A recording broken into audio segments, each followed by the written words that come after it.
আসসালামু আলাইকুম। আজকে আমরা এই বইটার ফুল রিভিউ করব। তো বইটার নাম হচ্ছে ৩টি সেনা অভ্যুত্থান ও কিছু না বলা কথা। বইটার লেখক হচ্ছে lieutenant colonel M A Hamid. বইয়ের যে লেখক উনি তখন তৎকালীন ঢাকা সেনানিবাসের স্টেশন কমান্ডার ছিলেন। তো উনি খুব কাছ থেকে সবগুলা ঘটনা দেখেন। ১৯৭৫ সালের যে ৩টি ঐতিহাসিক ঘটনা ঘটে, ১৯৭৫ সালের ১৫ই আগস্ট, ৩ নভেম্বর এবং ৭ নভেম্বর, ৩টি সেনা অভ্যুত্থান বাংলাদেশের ইতিহাসে। তো এই ৩টি সেনা অভ্যুত্থানের খুব কাছ থেকে উনি সব পর্যবেক্ষণ করেন। তো সেটার লেখা উনি চমৎকারভাবে প্রত্যেকটা ঘটনার খুবই ডিটেলস ইনফরমেশন এখানে এই বইটাতে উল্লেখ করছে। তো চলুন শুরু করি বইটার রিভিউ। তো আমি যদি বইয়ের সব কিছু বলে দিই তাহলে কিন্তু বইটা পড়ার আর আগ্রহ থাকবে না। আবার আমি যদি কিছু নাও বলি তাহলে কিন্তু রিভিউ হবে না। তো আমি কিছু বলবো, কিছু রেখে দিব আপনাদের পড়ার জন্য। তো চলুন শুরু করি। ১৯৭১ সাল বাংলাদেশে একটা রক্তক্ষয়ী যুদ্ধের পরে আমরা স্বাধীনতা লাভ করি। ১৯৭২ সাল বঙ্গবন্ধু দেশে আসলেন। দেশে সবার চাই, সবাই চাই, কারণ দেশ স্বাধীন করছে মুক্তিযোদ্ধা, তো দেশ তাদের মুক্তিযোদ্ধাদের। দেশ স্বাধীন করছে সেনাবাহিনী, তো দেশ তাদের সেনাবাহিনীর। এবং ভারত বলে তারা যেহেতু স্বাধীনতার পক্ষে আমাদেরকে সাহায্য করছে, তো দেশ তাদের। তো সবার চাই এরকম একটা সিচুয়েশনে বঙ্গবন্ধু শেখ মুজিবুর রহমান দেশের ক্ষমতা নেয়। কিন্তু তার যে রাজনৈতিক ব্যক্তিত্ব আর যে ক্ষমতা পাওয়ার পরে দেশ চালানোর অভিজ্ঞতা, দুইটা কিন্তু সমান না। হ্যাঁ, তো এই জন্য দেশের ভিতরে চরম অস্থিরতা দেখা দেয়। ১৯৭২ থেকে ১৯৭৪ পর্যন্ত দেশে আইন শৃঙ্খলা খুবই অবনতি ঘটে এবং ৭৪-এর যে দুর্ভিক্ষ, সেই দুর্ভিক্ষ প্রচুর পরিমাণে মানুষের ক্ষোভ এবং যে আইন শৃঙ্খলার যে অবনতি, সব মিলায় একটা বাজে পরিস্থিতির সৃষ্টি হয়। সালটা ১৯৭৫ সাল। ঢাকা সেনানিবাসের ভিতরে একটা অনাকাঙ্ক্ষিত ঘটনা ঘটে যায়। ঘটনাটা হচ্ছে গাজী গোলাম মোস্তফার ছেলে মেজর ডালিম এবং মেজর ডালিমের স্ত্রীকে লাঞ্ছিত করে। তো এই ঘটনার জেরে গাজী গোলাম মোস্তফা মেজর ডালিম এবং মেজর ডালিমের স্ত্রীকে উঠিয়ে নিয়ে যায়। তো এইটা একটা বিরূপ প্রভাব পড়ে। তো তখন কি হয় যে মেজর ডালিমের বন্ধু মেজর নূর সেনানিবাস থেকে ট্রুপস নিয়ে চলে যায় উদ্ধার করতে। তো এটা একটা ঘটনা, যেই ঘটনা শেষ পর্যন্ত বঙ্গবন্ধুর কাছে যায়। বঙ্গবন্ধু কি বিচার করলেন? বঙ্গবন্ধু বিচার করলেন মেজর ডালিম এবং মেজর নূর চাকরিচ্যুত। তো স্বাভাবিকভাবে তাদের মধ্যে ক্ষোভ। তো চাকরিচ্যুত হলেন, বিচার হয়ে গেল। তো এই ঘটনা গেল। এই ঘটনার পরে মূল চরিত্র যে দুইজন, সে দুজন কিন্তু আসে। সেটা হচ্ছে যে মেজর ফারুক এবং মেজর রশিদ। তো মেজর ফারুক এবং মেজর রশিদ দুজন কিন্তু আত্মীয় ছিলেন। হ্যাঁ, ভাইরা ভাই সম্পর্কে ভাইরা ভাই ছিলেন। তো মেজর ফারুক এবং মেজর রশিদ এই যে ঘটনা 15ই আগস্টের যে ঘটনা, এই ঘটনার কিন্তু মাস্টার প্ল্যান করে। হ্যাঁ, মাস্টার প্ল্যান করে। তো মেজর ফারুক এবং মেজর রশিদের পরিচয়টা একটু দেওয়া যাক। মেজর ফারুক ছিলেন বেঙ্গল ল্যান্সার ট্যাঙ্ক রেজিমেন্টের সেকেন্ড ইন কমান্ড। তো ওনার আন্ডারে ছিল প্রায় 30টি ট্যাঙ্ক। আর মেজর রশিদ ছিলেন 2 ফিল্ড আর্টিলারির রেজিমেন্টের কমান্ডিং অফিসার। হ্যাঁ, তো আর বাকি অফিসার যেমন মেজর ডালিম, মেজর নূর, শাহরিয়ার, হুদা ও পাশা ছিলেন বাইরের ইউনিটে। তো এই ছিল 15ই আগস্টের যে মূল ক্যারেক্টার, 15ই আগস্টের ঘটনার যে মূল ক্যারেক্টার তারা। তো ঘটনার সূত্রপাত হচ্ছে 12ই আগস্ট 1975। 12ই আগস্ট 1975 সালে মেজর ফারুকের যে বিবাহবার্ষিকী, সে বিবাহবার্ষিকীতে প্রথমবারের মতো মেজর ফারুক মেজর রশিদকে কিন্তু এই ঘটনাটা জানায়। এই প্ল্যানটা যে করতেছে সেই প্ল্যানটা জানায়। তার আগে কিন্তু কেউ জানতো না, কারণ জানাজানি হয়ে গেলে তো অনেক বড় একটা ইস্যু হয়ে যাবে, পরিকল্পনার কথা কাউকেই জানায়নি। তো ওই দিনই ফার্স্ট জানায় এবং জানানোর পরে তাকে হেল্প করতে বলে, এবং শেষ পর্যন্ত কি হয়, মেজর রশিদ কিন্তু মেজর ফারুককে হেল্প করে আর কি। তো মেজর রশিদের কাজ ছিল একজন রাজনৈতিক নেতা খুঁজে বের করা। তো আমরা গেস করতে পারছি সেই রাজনৈতিক নেতাটা কী ছিল, তিনি ছিলেন হচ্ছে খন্দকার মোশতাক আহমেদ। তো মূল টার্গেট ছিল ধানমন্ডি 32 নম্বর রোডের 677 নম্বর বাসা, যেটা ছিল বঙ্গবন্ধু শেখ মুজিবুর রহমানের বাসভবন। ঘটনার শুরু 14 এবং 15 আগস্টের রাতে। তো কি হয়, 30টি ট্যাঙ্ক এবং 18টি কামান নিয়ে কিন্তু বেঙ্গল ল্যান্সারের যে ট্যাঙ্ক রেজিমেন্ট, সেই রেজিমেন্টের সৈনিকরা কিন্তু সব প্রস্তুত হয়ে যায়। এবং 11:30টার দিকে যে বাইরের ইউনিটের যে সৈনিকগুলো ছিল চাকরিচ্যুত, যেরকম মেজর হুদা, তারপরে হচ্ছে ফারুক, মেজর ফারুক, মেজর পাশা, সবাই কিন্তু 11:30টার দিকে চলে আসে। তো এখান থেকে মূল যে প্ল্যান, সেই প্ল্যানের কিন্তু সবাইকে জানাই দেওয়া হয়। তো মূল প্ল্যানটা কি, সেটা হচ্ছে যে প্রধান টার্গেট হচ্ছে ধানমন্ডি 32 নম্বর রোড। তো একই সময়ে আরও 2টা টার্গেট ফিক্স করা হয়, সেটা হচ্ছে যে শেখ ফজলুল হক মনি এবং শেখ শেরনিয়াবাদ, দুজনের বাসায়। তো টোটাল টার্গেট হচ্ছে 3টা। তো 3টা টার্গেট তো সবাইকে ব্রিফ করা। তো যেহেতু মেইন টার্গেট হচ্ছে ধানমন্ডি 32 নম্বর রোড, তো এখানে ঘিরে 2টা সার্কেল গঠন করে, একটা হচ্ছে ইনার সার্কেল এবং একটা হচ্ছে আউটার সার্কেল। তো ইনার সার্কেলের কাজ হচ্ছে মেন অপারেশন করা, এবং আউটার সার্কেলের কাজ হচ্ছে তৎকালীন যে রক্ষী বাহিনী আছে, সেই রক্ষী বাহিনীর যে হামলা, সেই হামলাকে মোকাবেলা করা। তো ইনার সার্কেলের যে ইনচার্জ হয় হচ্ছে মেজর মহিউদ্দিন। আর আউটার সার্কেলের দায়িত্ব পান হচ্ছে মেজর হুদা এবং মেজর নূর। তো দায়িত্ব বুঝে নেওয়ার পরে ইনার সার্কেল থাকবে হচ্ছে 500 ট্রুপস, এবং আউটার সার্কেলে থাকবে হচ্ছে বাকি ট্রুপস, এবং যে 28টি কামান, সেই 28টি কামান এবং ট্রুপস সব মিলায় তারা রক্ষী বাহিনীকে প্রতিহত করার জন্য রেডি থাকবে। এটা ছিল ধানমন্ডি 32 নম্বরের প্ল্যান। এবং বাকি যে প্ল্যান, সেটা হচ্ছে যে শেখ ফজলুল হক মনির বাসা এবং হচ্ছে শেখ শেরনিয়াবাদের বাসা। তো শেখ মনির বাসায় আক্রমণ করার দায়িত্ব পান হচ্ছে মোসলেম উদ্দিন, এবং যেটা হচ্ছে শেখ শেরনিয়াবাদের বাসায় আক্রমণের যে দায়িত্ব পান হচ্ছে মেজর ডালিম। তো তাদের পরিকল্পনা, এটা কিন্তু একটা হলিউড ফিল্মের থেকে কম কিছু না। তো এরকমভাবে তারা তাদের প্ল্যানটা সাজায়, এবং সাজানোর পরে ভোর 4টার দিকে তারা কিন্তু 30টি ট্যাঙ্ক নিয়ে এবং ট্রুপস নিয়ে ধানমন্ডি 32 নম্বর রোডের দিকে অগ্রসর হয়। তারপরে যে 15 আগস্টের যে নারকীয় হত্যাকাণ্ড, সে হত্যাকাণ্ড কিন্তু সংঘটিত করে। তো কারা করলো, কিভাবে করলো, এটা আই থিঙ্ক আমি না বলি, এটা একটা সিক্রেট থাক। এটা আপনারা এই বইটা পড়লে একটু ক্লিয়ারলি বুঝতে পারবেন, কারণ বইটাতে একদম ডিটেলস লেখা আছে যে কিভাবে, কে এবং তাদের মধ্যে যে কী কথোপকথন হয়। তো সেই মর্মান্তিক ঘটনার সবগুলা আপনারা কিন্তু বইটা পড়লে বুঝতে পারবেন। তো তারপরে সকালবেলা আমরা সেই ঐতিহাসিক ভাষণটা শুনতে পাই রেডিওতে, যে আমি মেজর ডালিম বলতেছি, স্বৈরাচারের পতন হয়েছে। তো এইটা ছিল 1971 সালের 15 আগস্টের সেই নারকীয় ঘটনা। তো সেনাবাহিনীর কিছু তরুণ অফিসার যে ঘটনা ঘটায়, এটা হচ্ছে সেটা। এরপর আসে 3 নভেম্বর, এবং 3 নভেম্বরে মূল চরিত্র হচ্ছে ব্রিগেডিয়ার খালেদ মোশাররফ, এবং ব্রিগেডিয়ার খালেদ মোশাররফের নেতৃত্বেই এই 3 নভেম্বরের যে সেনা অভ্যুত্থান, সেটা সংঘটিত হয়। তো এইটার যে ব্যাপারটা, সেটা হচ্ছে যে 75-এর 15 আগস্টের পরে এই খন্দকার মোশতাক দেশ চালাতে থাকে, এবং জুনিয়র অফিসার মেজর ফারুক এবং মেজর রশিদ সহ এনারা সেনাবাহিনী এবং যে বঙ্গভবন, তার মধ্যে যোগ সাজস করে। হ্যাঁ, তো এইটা কিন্তু একজন সিনিয়র অফিসার কোনোভাবেই মেনে নিতে পারেনি।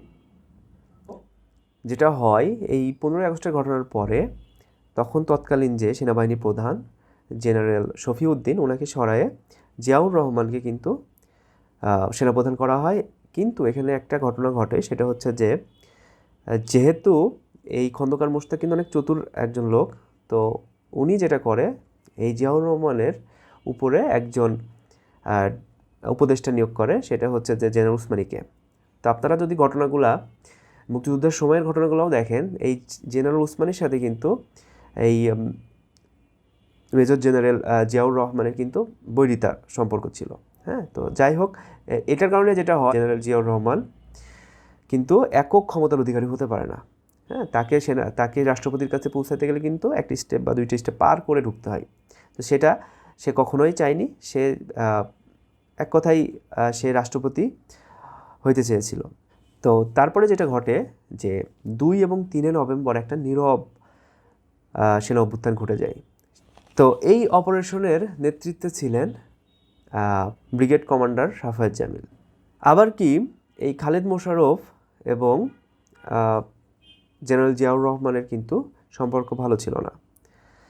তো সেই সব কিছু মিলায়ে 2 এবং 3 নভেম্বরের রাতে একটা সেনা অভ্যুত্থান ঘটে এবং এই সেনা অভ্যুত্থানে জিয়াউর রহমানকে কিন্তু গৃহবন্দী করা হয়। এবং গৃহবন্দী করার পরে যে সেই ট্রুপস কিন্তু চলে যায় বঙ্গভবনে। বঙ্গভবনটা ঘেরাও করে। তো বঙ্গভবন ঘেরাও করার পরে তো স্বাভাবিকভাবেই তখন 15ই আগস্টে যারা অভ্যুত্থান করছে তারা সেখানে উপস্থিত ছিল এবং তাদের যে ট্যাঙ্ক এবং তাদের যে গোলা বারুদ, তাদের হচ্ছে যে কামান, সব কিন্তু তখন বাইরে ছিল। তো সব মিলে একটা যুদ্ধ পরিস্থিতি অবস্থা 2 ইউনিটের মধ্যে। তো তখন জেনারেল উসমানী কিন্তু এই ঘটনাটা একটা মীমাংসা করার চেষ্টা করেন এবং দেন দরবার তাদের মধ্যে অনেকবার সারা দিনব্যাপী মিটিং হয়। এটা কবে? 3 নভেম্বর সারাদিন। তো এই সারা দিনে অনেকবার মিটিং হয় এবং মিটিংয়ে তখন 3 থেকে 4টা দাবি পেশ করা হয়। তো 3 থেকে 4টা দাবি কি? প্রথম দাবি হচ্ছে যে শহর থেকে ট্যাঙ্ক, গোলা বারুদ এবং যে কামান, সেগুলা সেনা নিবাসে ফেরত নিয়ে আসতে হবে, ব্যারাকে ফেরত নিয়ে আসতে হবে। 15ই আগস্টে যে অভ্যুত্থানকারী মেজররা ছিলেন তাদেরকে ব্যারাকে ফিরে আসতে হবে এবং চেইন অফ কমান্ডে আসতে হবে। জেনারেল জিয়াউর রহমানকে চিফ অফ স্টাফ থেকে সরিয়ে ফেলা, এটা ছিল 3 নম্বর দাবি। এবং 4 নম্বর দাবি হচ্ছে তাদের মধ্যে কেউ কেউ বলতেছিল যে খালেদ মোশাররফকে যে চিফ অফ স্টাফ হিসাবে নিয়োগ দিতে হবে। এটা ছিল 4টা দাবি। এই 4টা দাবি নিয়ে কিন্তু রাতে খালেদ মোশাররফ সহ বঙ্গভবনে যায় এবং বঙ্গভবনে যে ক্যাবিনেট থাকে, ক্যাবিনেট হচ্ছে খন্দকার মোশতাকের যে ক্যাবিনেট, তখনকার যে তৎকালীন মন্ত্রিসভা, এই মন্ত্রিসভায় কিন্তু এই শর্তগুলো নিয়ে আলোচনা চলতে থাকে, দেন দরবার চলতে থাকে। তো এখানে যেটা বিপত্তিটা ঘটে সেটা হচ্ছে যে 15ই আগস্টে অভ্যুত্থানকারী সেসব মেজররা ব্যারাককে ফিরতে চাচ্ছিলেন না। তারা ব্যারাকে ফিরতেন, তারা কখনো এই শর্তে রাজি হননি। এই কারণে তাদের শেষমেশ যে সেটেলমেন্টটা হয় সেটা হচ্ছে যে তাদেরকে কিন্তু দেশের বাইরে পাঠিয়ে দেওয়ার ব্যবস্থা হয়। তো তারা প্রায় 17 জন তখন ব্যাংককে একটা ফ্লাইটে তাদেরকে দেশ ত্যাগ করানো হয়।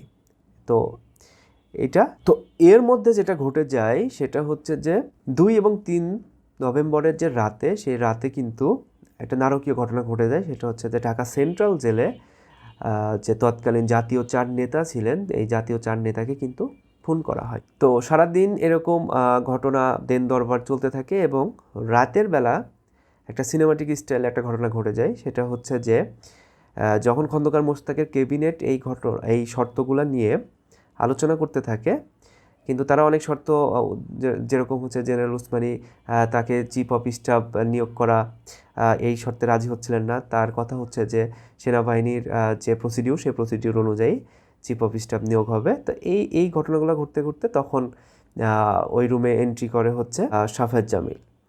তো উনি তখন বন্দুকের নল ধরে একটা নাটকীয় ঘটনা ঘটে যায়। উনি কিন্তু সবগুলা পাশ করায় নাই। তো এইখানে একটা টুইস্ট আছে এই ঘটনাটা। তো এইখানে আপনারা বইটা পড়লে বুঝতে পারবেন। তো এইখানে তারপরে আস্তে আস্তে সবগুলা শর্ত মেনে নেয়। সবগুলা শর্তর মধ্যে যেটা ছিল যে খালিদ মোশাররফকে চিফ অফ স্টাফ নিয়োগ করতে হবে। তো চিফ অফ স্টাফ নিয়োগ হয়ে যায়, কিন্তু ভাগ্যের কি নির্মম পরিহাস, তার ঠিক 4 দিন পর 7 নভেম্বরে কিন্তু আরেকটা বিপ্লব ঘটে যায়। আপনাদের মনে আছে যে 3 নভেম্বরের অভ্যুত্থানে কিন্তু জিয়াউর রহমানকে হচ্ছে গৃহবন্দী করে রাখা হয়, কিন্তু এর তলে তলে জিয়াউর রহমানের কিন্তু একটা রাজনৈতিক পার্টির সাথে কিন্তু তাদের যোগ সাজশ থাকে। সেটা হচ্ছে যে কর্নেল তাহিরের নেতৃত্বে তৎকালীন যে জাসদের যে একটা বিপ্লব হওয়ার মতন একটা পরিস্থিতি ছিল, তো তখন কিন্তু এন্ট্রি নেয় হচ্ছে কর্নেল তাহের। হ্যাঁ, তো কর্নেল তাহের 7 নভেম্বর যে রাতের বেলা যে ঠিক রাত 12টার পরে কিন্তু সিপাহী বিদ্রোহ হয়। হ্যাঁ, তো এই সিপাহী বিদ্রোহের সব সৈনিকরা কিন্তু বের হয়ে আসে এবং বের হয়ে তারা কিন্তু পুরা অস্ত্র তাক করে ফায়ার করতে থাকে আকাশের দিকে। তো পুরা সেনানিবাস কিন্তু তখন যেটা পরিণত হয় যে একটা যুদ্ধমত অবস্থা তৈরি হয়। আর একদম সৈনিকদের হাতে যখন অস্ত্র চলে আসে তখন কিন্তু তারা আর পিছনের দিকে তাকায় না, তারা চেইন অফ কমান্ড সম্পূর্ণ ভেঙে গেছে। তারা জাস্ট বাইরে বের হয়ে ফায়ার করতে করতে বাইরে চলে আসছে। তো বাইরে চলে আসার পরে যেটা হয়েছে যে একদল গেছে জিয়াউর রহমানকে মুক্ত করতে, তার পরিবার যে গৃহবন্দী অবস্থায় ছিল তাকে সেই অবস্থা থেকে মুক্ত করে বাইরে, এবং একদল চলে গেছে কিন্তু বঙ্গভবনে। তখন বঙ্গভবনে কারা? তখন বঙ্গভবনে কিন্তু খন্দকার মোশতাক এবং খালেদ মোশাররফ যে নতুন যে নেতৃত্ব, সেই নেতৃত্বে কিন্তু তখন তারা সেখানে ছিল। কিন্তু সেখানে যাওয়ার পরে কিন্তু ঘটনাটা পুরো চেঞ্জ হয়ে যায়। খন্দকার মোশতাক বলে যে আমি ক্ষমতায় থাকবো না বাবা, তো আমি চলে যাচ্ছি, আমাকে ছেড়ে দাও। হ্যাঁ, তো এইভাবে কিন্তু তখন শেষ। এবং যখন এই ঘটনা ঘটে তখন কিন্তু খালেদ মোশাররফ একটা গাড়ি নিয়ে কিন্তু বের হয়ে যায়, এবং তার পরবর্তীতে কী হয় সেটা আমরা পরবর্তীতে দেখতেছি। তো তারপরে যেটা হয় যে সিপাহী জনতা ভাই ভাই এই স্লোগান দিতে থাকে, এবং সেনাবাহিনীর যেই গ্রুপটা জিয়াউর রহমানের কে মুক্ত করছে তারা কিন্তু জিয়াউর রহমানকে নিয়ে বাইরে আসে। তখন কর্নেল তাহের কিন্তু সেনানিবাসে ঢোকে, এবং সেনানিবাসে ঢুকে কিন্তু তাদের মধ্যে একটা কথোপকথন হয়।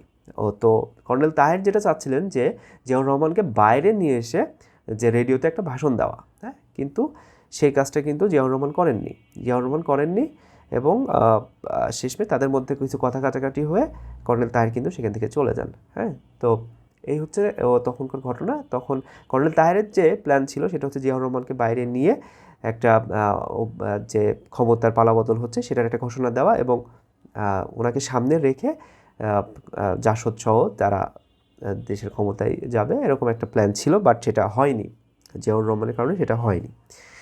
তো তখন কিন্তু কর্নেল তাহের সেনানিবাস থেকে বের হয়ে আসে, এবং তখন যেটা হয় যে কিছু অনাকাঙ্ক্ষিত হত্যাকাণ্ড হয়ে যায়। এই সিপাহী বিদ্রোহী যারা, তারা কিন্তু অনেক জুনিয়র অফিসার এবং অফিসারদেরকে মেরে ফেলে। হ্যাঁ, তো খুবই একটা নারকীয় হত্যাকাণ্ড তখন কিন্তু ঘটে যায়, এবং অনেক মেজর অনেক অফিসার কিন্তু তারা কিন্তু সেনানিবাস থেকে বাইরে চলে যায়। তো তার পরের দিন সকাল 8টার দিকে যেটা হয় সেটা হচ্ছে যে এই সিপাহীদের মধ্যে একটা গ্রুপ কিন্তু আসে এবং এসে বলে যে স্যার খালেদ মোশাররফকে আমরা নিয়ে আসছি। কিন্তু ভাগ্যের কি নির্মম পরিহাস দেখেন, ওনাকে কিন্তু ডেড বডি নিয়ে আসছে, কারণ তাকে অলরেডি হত্যা করা হয়েছে। তো এই ঘটনা বলি কিন্তু এই যে 7 নভেম্বর এই ঘটনার পর থেকে যেটা হয় যে সেনাবাহিনীর চেইন অফ কমান্ড বলতে কিছু থাকে না। সেনাবাহিনীর এবং সৈনিকদের মধ্যে অনেক পরিস্থিতি খারাপ দিকে যায়, এবং খুব শক্তভাবে এই জিয়াউর রহমান কিন্তু তখন এটা হ্যান্ডেল করে, কারণ উনি অনেক চৌকস একজন অফিসার ছিলেন। তো সেটা যে উনি পুরা সেনাবাহিনীর যে চেইন অফ কমান্ড প্রতিষ্ঠিত করার ট্রাই করেন এবং খুব শক্ত হাতে দমন করেন। তো একটা কথা বলি, সেটা হচ্ছে যে আমরা মনে করি 3টা সেনা বিদ্রোহ, বাট তারপরেও অনেক ছোটো ছোটো সেনা বিদ্রোহ কিন্তু চলতে থাকে। যেমন ওনার সময়ে প্রায় 18টি সেনা অভ্যুত্থান ঘটার চেষ্টা হয়, হ্যাঁ, সারা দেশব্যাপী। তো উনি কিন্তু সবগুলাই খুব শক্তভাবে ট্যাকেল করেন, কিন্তু ওই যে ভাগ্যের নির্মম পরিহাস, তো স্বাভাবিক শেষমেশ ওনাকেও কিন্তু 1981 সালের দিকে চিটাগংয়ে আপনি জানেন যে একটা সেনা অভ্যুত্থানের মাধ্যমেই ওনাকে হত্যা করা হয়। তো এইটাই ছিল এই বইয়ের মূল কনসেপ্ট। তো এখানে আরও অনেক ইনফরমেশন আছে, আপনারা বইটা যদি পুরোপুরি পড়েন তাহলে অনেক অজানা ইতিহাস আপনারা জানতে পারবেন। এবং আই থিঙ্ক আমাদের সবার এই ঘটনাগুলো জানা উচিত, এই ঘটনাগুলো, কারণ প্রত্যেকটা ঘটনা পরেই কিন্তু ইতিহাসের ক্ষমতার পালাবদল হয়েছে। তো ক্ষমতার পালাবদল হয়েছে এবং একটা করে ঘটনা হওয়ার পরে চেঞ্জ হয়ে গেছে, অনেক কিছু চেঞ্জ হয়ে গেছে, ক্ষমতার কেন্দ্র চেঞ্জ হয়ে গেছে। তো এটাই ছিল বাংলাদেশের ইতিহাসে সবথেকে নৃশংস কিছু ঘটনা। তো ধন্যবাদ সবাইকে। আগামী পর্বে ইনশাল্লাহ নতুন কোনো বই নিয়ে রিভিউ করব। ধন্যবাদ সবাইকে। আসসালামু আলাইকুম।